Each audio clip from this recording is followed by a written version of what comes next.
Hey guys, welcome back to my YouTube channel. Today I'm here with my brother who is very happy to be doing this video, aren't you? Yes. I am definitely not saying this against my will. Anyways, so today we'll be sharing with you guys our homemade pizza recipe. Our toppings are Beef and bacon. yes, beef and bacon, but you can definitely substitute the toppings with anything you'd like. If you'd like avocado, like me, I'd put avocado for sure, but you've just seen that face. So yeah, any toppings that you'd like can definitely replace the beef and the bacon. So let's get started. So I like to start off with the dough because the prep time usually takes a minute. So that is 100 ml of warm water. You have to make sure that the water is warm, and then we're going to add in the yeast, and I'm adding in 3/4 teaspoon of yeast. This is that reaction that we used to learn in, I think, Form 3 in high school, where you give yeast favorable conditions and then it will allow it to grow. So yeah, this is basically it. So again, I'm adding in sugar. That is 1/3 teaspoon of sugar, and then some flour, literally just about a pinch of flour, and then you set that outside for your reaction to occur. Then for my flour, I went in with about 160 grams of flour and 3/4 teaspoons of salt. You want to make sure that you sieve both your flour and your sugar, just so that your dough can be really nice and smooth. Trust me, do not skip on sieving. Don't be lazy because you'll regret it in the end. Then next up, I'm going to switch my containers just so that I can have a larger surface area to be able to knead my dough. And then this is that yeast that we had set aside to react. You'll definitely know when the yeast has done reacting because you'll see it start to bubble up, and then that's when you want to add it into your flour and start kneading. And you guys, oh my god, kneading this thing is literally a workout and a half because I think the water is so little and the amount of flour is a lot, so it makes it difficult. But to easen up the process a bit, I like to add in butter. So you see me adding in about 1 tablespoon of butter just so that it can smoothen the dough a bit.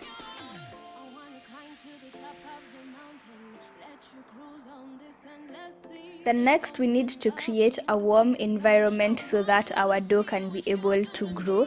So this is how me and my brother like to do it. You put hot water in a slluurrrp. Then this is that thing that comes in with the microwave. Put the dough on top and then cover it up, and you'll set it aside for about 45 minutes to 1 hour, and then you'll just literally see it double in size and you know it's ready. Then for your sauce, I'm using about half a medium onion, and to chop it I use this thing that I got from the Carrefour in Dubai. I'm not sure if it's available at the Carrefour here in Nairobi. If anyone has seen it, please let us know. And then you'll also need 2 onions, and for the onions you need to remove the skin. And in case you don't know how to do this, you want to add really hot water and let the tomatoes soak in there for a minute, and then peeling them is literally a breeze.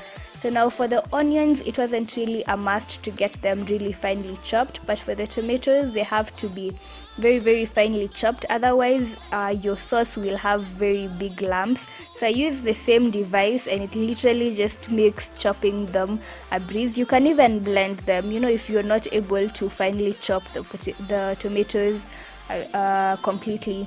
Then when we move on to the stove, you want to start by frying your onions. You want to fry your onions for about 4 minutes, and then you add in your tomatoes. So you'll basically cook these tomatoes until all the water has evaporated and the tomatoes have become soft. So onto the mixture, we'll also add in some of this puree. Puree is not the same as tomato paste, so don't add tomato paste. Get yourself some puree. You can get all these ingredients at either Carrefour or Chandarana. So that is 1 tablespoon of the tomato puree, and we'll also add a beef cube. So my brother over there was adding 1 whole beef cube, and I think I forgot to show this, but you also need to add some dried oregano. About half a teaspoon usually works well. And you want to test your sauce. For me it was fine. I didn't need to add any salt or pepper, but if you taste and you feel like you need to add some seasoning, you can go ahead and do that. And this is how it looks after all the water has evaporated. Now back to the dough, and let me tell you, this is the part where I literally allow you guys to just laugh at me, like go ahead because I struggle with making this thing round. But for the first 3 times that you do this, it doesn't need to be perfect because we'll roll it. You add some olive oil, you just spread it all over, and then you roll it again, add olive oil, roll again, add olive oil. So basically only the last round needs to be a perfect shape, and over there I was letting my brother have a go at it because he was laughing at my round shape, and as you can see his was even worse than mine. So don't really struggle until the last round. That's when you want to try and get a perfect round shape. So I spared you guys the whole process of watching me trying to make a circular dough chapati like thing, and this is what I ended up with. I mean, at the end of the day, aukuli shape unakula pizza, so it's okay, don't mind, it will be covered by the sauce and you won't notice it.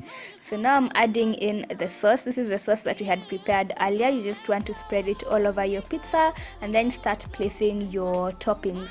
For the toppings, my brother and I did bacon and beef. I didn't show you guys how to prepare this, but make sure that both your bacon and your beef or whatever toppings you choose to use are cooked, because the pizza will only be in the oven for 15 minutes. That's not enough to cook your toppings, so don't forget to cook your toppings before you place them on your pizza. We also did add cheese, and the cheese that we used was grated mozzarella cheese, around 60 grams of this, and we just sprinkled it. And the good thing about this recipe is that you're not limited. Like, you can literally add anything you want or not put whatever it is you want. Then onto the oven, we're going to put the pizza in there for about 15 minutes at 240 degrees centigrade, and yeah, it's actually quite fast and your masterpiece is complete. If you do happen to recreate this, please tag me, I'd love to see it.